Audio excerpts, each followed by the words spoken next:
There is an object you have pushed hundreds of times without once thinking about it. It has a child seat most people use for groceries, and a front flap nobody can name. One wheel does not agree with the others. It feels eternal, like the wheel, or the door, or the complaints about the parking lot. It is not eternal. It is younger than the traffic light, the zipper, and sliced bread. And when it was invented, people refused to touch it. This is the history of the shopping cart. To understand why anyone needed it, you have to picture a store that worked nothing like ours. For most of grocery history, you did not gather your own food. You walked to a counter and read a list to a clerk. He fetched the flour, weighed the coffee, climbed for the tin on the high shelf. The store was a wall of goods you were not allowed to touch. It was personal, it was slow, and it quietly limited how much you bought. Then, in 1916, a man in Memphis named Clarence Saunders did something that felt almost rude. He took down the counter. His store, Piggly Wiggly, sent customers through a turnstile and into the aisles themselves. You picked up your own goods, carried them to the front, and paid. He patented the idea and called it self-service. Shoppers were now free to roam and to carry, which introduced a small, profitable problem. A person can only buy what a person can hold. 2 arms, 1 basket, and the shopping ended when the hands ran out. For 20 years, that was simply the ceiling of a grocery trip. Enter a store owner in Oklahoma City named Sylvan Goldman. Goldman ran a chain with a wonderful name, Humpty Dumpty, and he kept watching customers do the same frustrating thing. They would shop, fill the basket, feel its weight, and stop. Not because they were done, because their arms were. A full basket was a customer telling herself the trip was over. Goldman did not see a tired shopper. He saw sales walking out the door early. The story goes that one evening he was staring at a folding chair, a wooden frame, 2 legs, a seat that lifted. And he imagined wheels on the legs and a basket where the seat had been, then a second basket beneath the first. With a handyman, Fred Young, he built it. A folding metal frame on wheels, carrying 2 wire baskets that nested away when not in use. He filed the patents and on the 4th of June, 1937, rolled the first ones onto his floor. He was certain, solved shopping. He had eliminated the weight, doubled the basket, and freed the hands. The customers took one look and wanted nothing to do with it. This is the part everyone forgets. The shopping cart, the most ordinary object in retail, was a flop on day 1. The men found it insulting. Pushing a little cart looked like pushing a baby carriage. They had hands, they would use them. The women found it worse. They had spent the day pushing a pram, and the store was the one place they were free of it. Now their grocer was handing them a metal one. In 1937, a cart was not a neutral object. It said something about you, that you were tired or weak or being managed. And nobody goes to the store to be told who they are. So the cart sat by the door, polished and ignored, while shoppers walked past them with their arms full. Goldman had built the answer to a question nobody admitted they were asking. So Goldman did something that, written down, sounds insane. He hired actors. He paid men and women to push carts up and down his aisles, buying nothing, and to look perfectly comfortable doing it. Different ages, different shifts, all performing the same small role, a person who finds this completely normal. At the door, he stationed a greeter whose entire job was to assure you, warmly, that yes, everyone was using them now. It was social proof, fully staged, decades before anyone had the phrase. A store pretending to be full of people who had already made up their minds. And the absurd part is that it worked. A real shopper would walk in, see the aisles full of carts, and quietly take one of their own. The cart had not changed. It was the same metal frame they had refused a month before.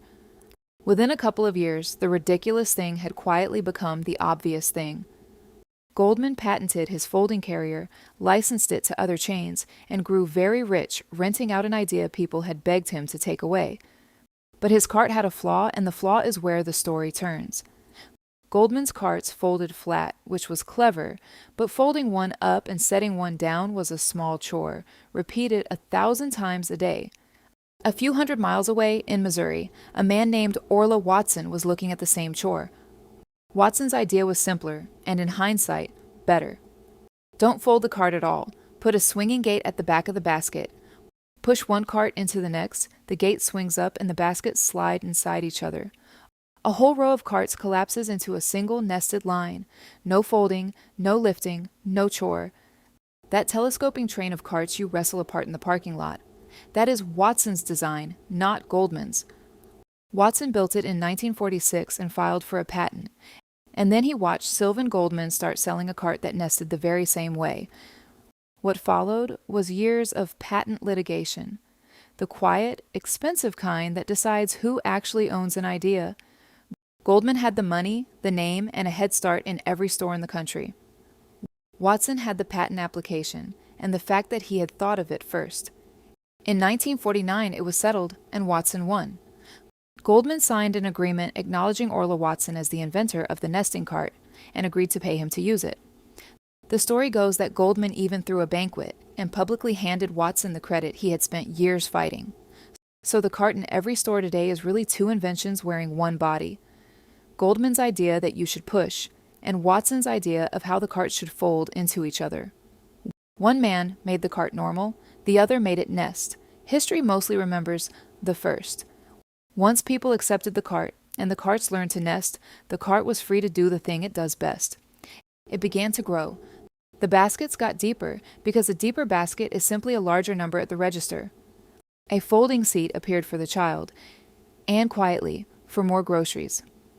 The cart got wider, and so the aisles got wider to let two of them pass. The store got bigger to justify the aisles, and the parking lot got bigger to fit the store. The whole supermarket, a building the size of a city block, is in a real sense a machine built around the dimensions of a cart. And the cart was working on the shopper too. Because here is the quiet finding that retailers learned and never forgot. Give a person a bigger cart, and they do not fill it to the same line and stop.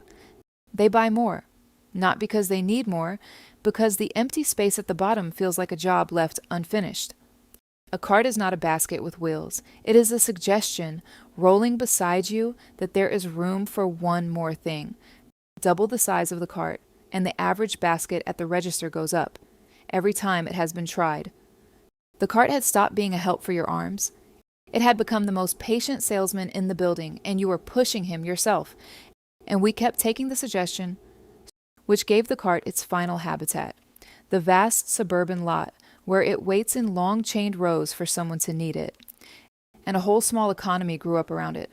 And you can see that whole economy laid out in the suburban lot.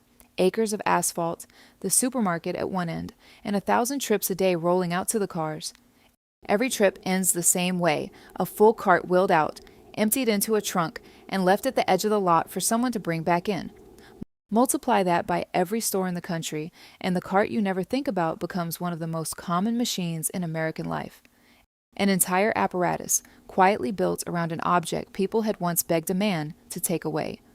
From the parking lot to the checkout line, there's no corner of the store the cart hasn't quietly taken over. Today the cart is so ordinary that you do not see it at all, which is the quiet trick of the thing. Sylvan Goldman didn't really invent a way to carry groceries. He invented a way to make you comfortable buying more than you came in for, and along the way he proved something that outlasted the wood and the wire. People will refuse a thing right up until the moment they believe everyone else has accepted it. The cart did not win because it was clever. It wasn't. It won because one man filled a room with people pretending it already had. So the next time a single wheel fights you all the way across the parking lot, remember that the most ordinary machine in the store is also one of the most quietly persuasive ever built.